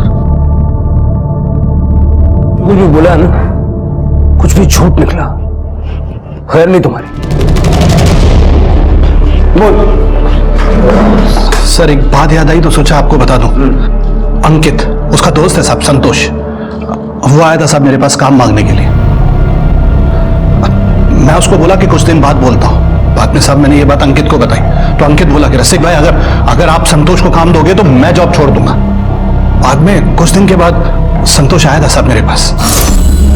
रसिक भाई मैं कब से ज्वाइन कर सकता हूँ? सॉरी यार, मैं तुम्हें हायर नहीं कर सकता। मैं अच्छी परफॉर्मेंस दूंगा अंकित से। मैं तुम्हारी वजह से अब अंकित को नहीं जाने दे सकता। अंकित सबसे ज्यादा बिजनेस लाता है मेरे लिए, समझे? मतलब अंकित ने मना किया है मुझे हायर करने के लिए? उसकी तो मैं छोड़ूंगा नहीं उसको। खराज संतोष को उठाओ। सर, अंकित के कॉल रिकॉर्ड्स। एक लड़की से कुछ दिन पहले तक उसकी काफी बात हुआ करती थी। स्वाति नाम की लड़की है सर। कौन है ये स्वाति? कहाँ रहती है? सर, उसका फोन नंबर उसके ऑफिस एड्रेस पे रजिस्टर है। उसके आस पड़ोस वालों से और उसके साथ जो लड़के हैं उनसे भी हमने पूछताछ की। उन्होंने अंकित और स्वाति के बीच में प्यार की बात को कंफर्म किया है सर।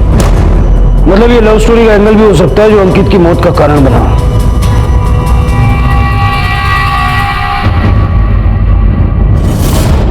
जल्द से जल्दी स्वाति को पुलिस स्टेशन ले आओ। सर, मैंने इसका बैकग्राउंड चेक किया।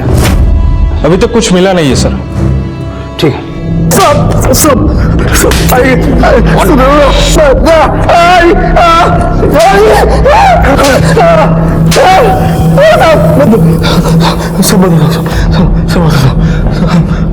मैंने अंकित को नहीं मारा साहब, मेरा बहुत अच्छा दोस्त था वो। मैंने नहीं मारा साहब उसको।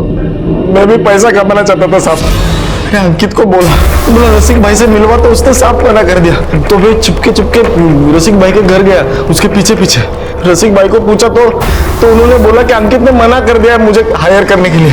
तो मुझे गुस्सा आया था साहब, झगड़ा हुआ था हमारा, लेकिन वो बात उधर खत्म हो गई थी साहब।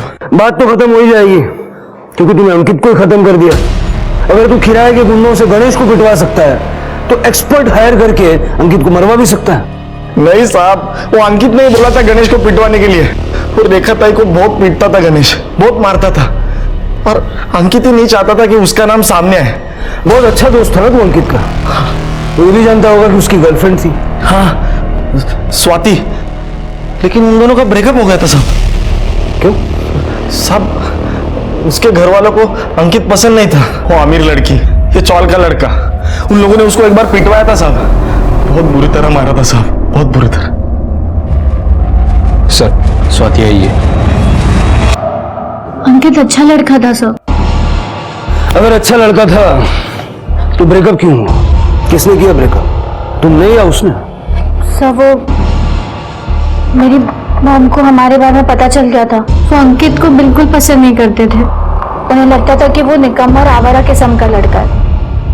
एक दिन जब मैं और अंकित साथ में थे, मॉम ने हम दोनों को देख लिया था। उसके बाद अंकित को वार्निंग दी कि वो मुझसे दूर रहे वरना उसके लिए अच्छा नहीं होगा। और उस दिन के बाद हम कभी नहीं मिले सर। स्वाति, तुम्हारी माँ ने उसे वार्निंग दी, उसके बावजूद भी तुमसे मिलता था और इस बात के लिए उसको किसी ने बुरी तरह से पीटा था और उसे पिटवाने वाला और कोई नहीं था, तुम्हारी माँ थी। स्वाति, तुम्हारी माँ ने किसके हेल्प से अंकित को पिटवाया था? मेरे मामा की। मतलब पॉसिबल है कि तुम्हारी माँ ने तुम्हारे मामा की हेल्प लेके अंकित को मरवा दिया? नहीं सर, ऐसा कुछ नहीं है सर। अपने मामा का नंबर और नाम लिखवा दो।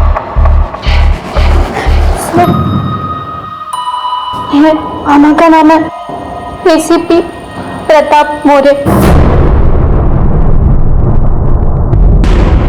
तुम्हारे मामा एसीपी हैं? कहां पर पोस्टेड है? खान।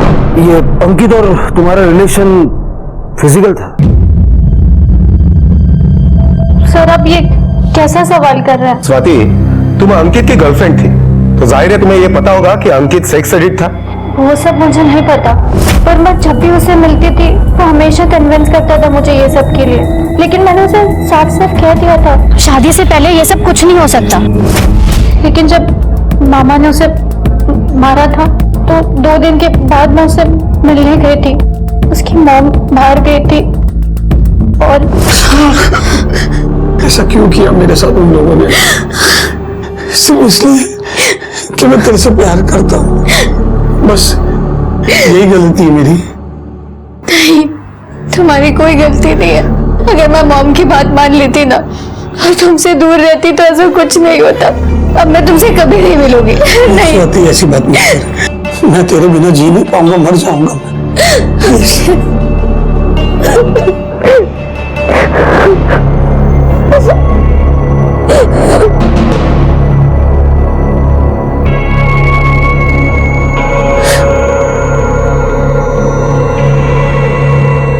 मतलब तुम दोनों के बीच में इंटीमेसी थी?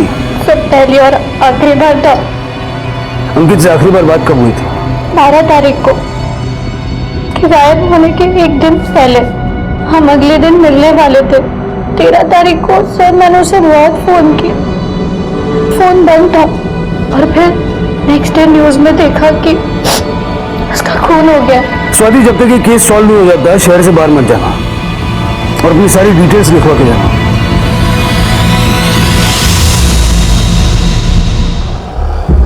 सर, ये गणेश सच बोल रहा है। जिस दिन अंकित का मर्डर हुआ उस दिन वो पूरे वक्त के लिए ऑफिस में ही था और हमने पूछताछ की तो ये पता चला है कि ना ही किसी पुलिस वाले के साथ उसकी जान पहचान है और ना ही किसी आर्मी वाले के साथ। और गणेश को जिन लड़कों ने पीटा उस दिन लोकल चैलेंज क्रिकेट मैच खेल रहे थे और इस बात का एक नहीं कई सारे गवाह हैं।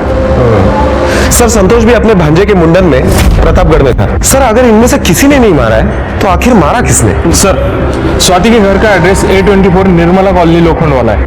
अंकित की केस से रिलेटेड जितने भी लोग हैं उनमें से एक से ही एड्रेस मैच हो रहा है। ये देखिए, नैना देशमुख, अंकित की क्लाइंट।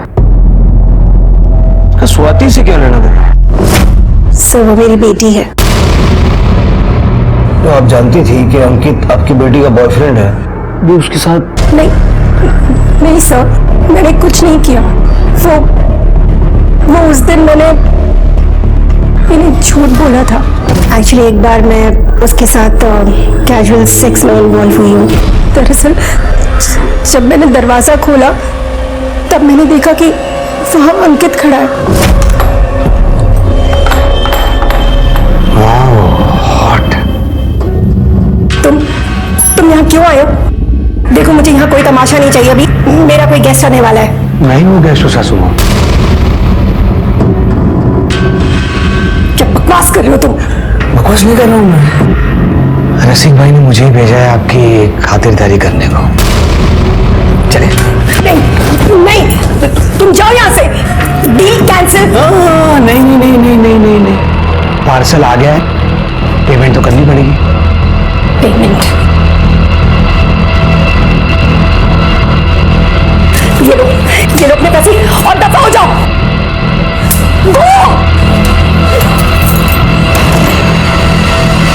तो आपका मतलब है कि वो यहाँ सिर्फ एक बार आया था? नहीं, उसके बाद दोबारा आया था, 1 हफ्ते या 10 दिन बाद। सोचना भी मत कि तुम मुझे परेशान कर सकते हो। एक बार पहले मेरा भाई तुम्हें पिटवा चुका है ना। मुझे मजबूर मत करो कि मैं उसे दोबारा बुलाऊं।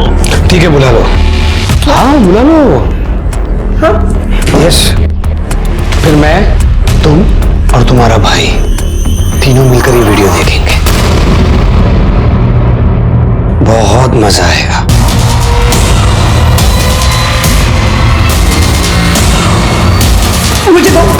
मुझे दो ये। नहीं। प्लीज इस वीडियो को डिलीट कर दो, प्लीज। नहीं डिलीट कर सकता। तुम्हें क्या चाहिए? पैसे चाहिए ना? तुम्हें अभी सासू माँ, पैसे बहुत है मेरे पास। तुमको तो पता है कि मुझे क्या चाहिए। चलो, कपड़े उतारो। नहीं, ठीक है, तो ये वीडियो वायरल कर देता हूँ और क्या। नहीं, प्लीज नहीं, प्लीज उसे डिलीट, प्लीज। हो जाएगा वायरल एक बटन से।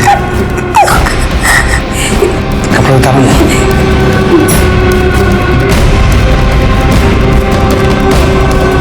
सर, उसकी बात मानने के अलावा मेरे पास और कोई चारा नहीं था। उसके बाद जिस दिन भी उसका मन करता वो यहाँ आता रहा, पैसों के लिए नहीं, रसिक भाई के भेजने पर भी नहीं, बल्कि मेरे साथ जबरदस्ती करने। जिस दिन आपको उसकी लाश मिली उस दिन भी वो पहले यहाँ आया था और उस दिन भी उसने मेरे साथ जबरदस्ती की और फिर यहाँ से चला गया। पर इसके बाद वो कहाँ गया, क्या हुआ, मुझे कुछ नहीं पता।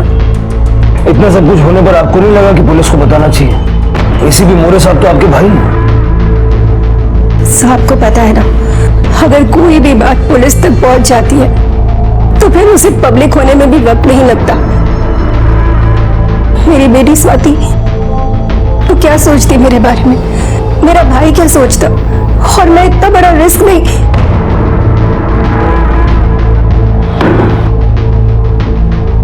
कांता, तुम जाओ पहले अंदर की सफाई कर लो, यहाँ बाद में करना।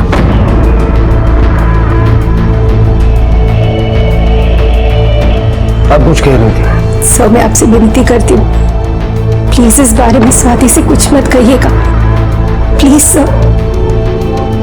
देखिए ऐसा कोई प्रॉमिस तो हम आपसे नहीं कर पाएंगे। और एक और बात, जब तक ये केस सॉल्व नहीं हो जाता आप शहर से बाहर मत जाइए।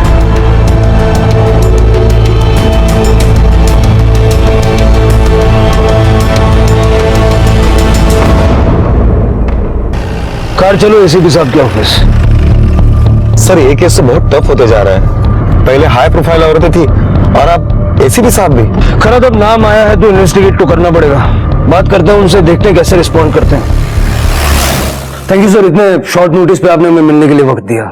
एक्चुअली हम अंकित चौहान मर्डर केस का इन्वेस्टिगेशन कर रहे थे, तो हमें पता चला कि हाँ, मैंने उसको सबक सिखाया था ताकि वो मेरे भांजे से, स्वाति से दूर रहे। वो तो मैं जानता हूँ सर, मुझे ये जानना था कि उसके बाद कभी मांडवकर, मुझे पता है 13 तारीख को उसका मर्डर हुआ, बॉडी 14 को मिली। उस पूरे वीक में मैं हैदराबाद में ट्रेनिंग देने के लिए गया था, चाहे तो तुम चेक कर सकते हो। नहीं सर, उसकी कोई जरूरत नहीं। Thank you for your time.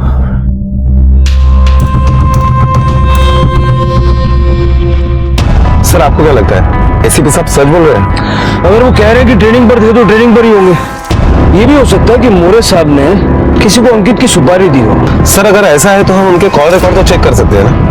नहीं खराब, वो ऑकवर्ड हो जाएगा। ऐसा करो, स्वाति को बुलाओ। Okay sir. जब अंकित ने तुम्हारे साथ संबंध बनाया तो क्या उसने वीडियो रिकॉर्ड किया था? साहब को अंकित का फोन मिल गया? स्वाति जो मैंने पूछा उसका जवाब दो। सर उसने मुझसे बहुत रिक्वेस्ट की थी सर, तब मैंने उसे परमिशन दी। मुझे बहुत भरोसा था सर उस पर। सर मैं आपसे विनती करती हूँ, प्लीज इस बारे में स्वाति से कुछ मत कहिएगा। सर वैसे अगर देखा जाए तो अंकित को मारने का सबसे स्ट्रांग मोटिव नैना के पास ही है। हो सकता है कि अंकित का मर्डर करने के लिए नैना ने किसी की हेल्प ली हो। पहली नजर में तो ये मोरे लगता है, लेकिन मोरे एक हफ्ते के लिए शहर में नहीं था। अगर ये मोरे नहीं है तो कौन हो सकता है जिसका बैकग्राउंड पुलिस का, आर्मी का या सिक्योरिटी ऑफिसर का हो? पुलिस ने नैना से जुड़े सभी लोगों की कुंडली खंगाली और नजर में आया कांता का पति शिवा। चला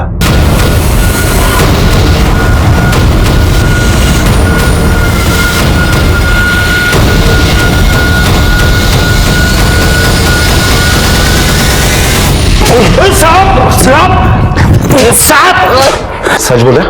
खरबल साहब मैंने कुछ किया ही नहीं तो क्या बोलूं साहब? कुछ नहीं किया। कुछ नहीं किया। साहब मत मारो साहब मत मारो साहब। यही वक्त है सब कुछ सच बोल दे, बोलना लंबा जाएगा तू। मैडम ने मुझसे हेल्प मांगी थी।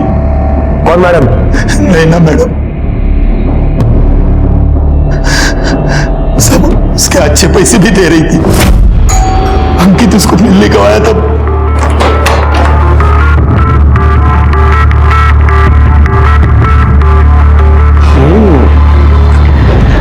पासी में एक क्लाइंट के पास आया था। मजा तो बहुत आया, लेकिन जो नशा पुरानी शराब में है वो नहीं मिला। बेडरूम में चले?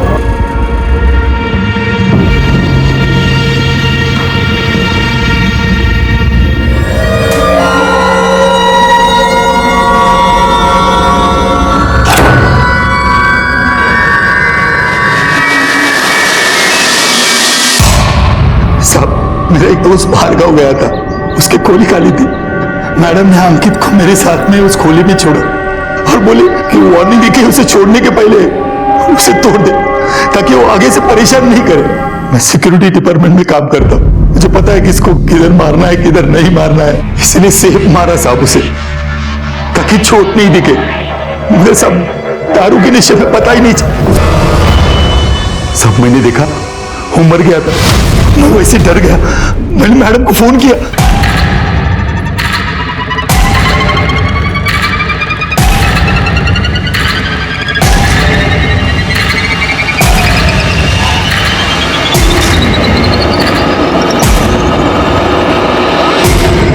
गंदी नीयत और गंदा चरित्र अपनी ओर बुरे परिणाम ही आकर्षित करते हैं। इस केस में विक्टिम और कल्प्रिट दोनों के साथ ऐसा ही हुआ। इस हत्या से 2 परिवार बर्बाद हुए। जहां अंकित की मौत ने उसकी मां और बहन को असहाय बना दिया था, वहीं स्वाति मां के होते हुए भी अनाथ हो चुकी थी। क्राइम पेट्रोल के ऐसे ही मजेदार एपिसोड्स देखने के लिए हमारे चैनल को सब्सक्राइब करें।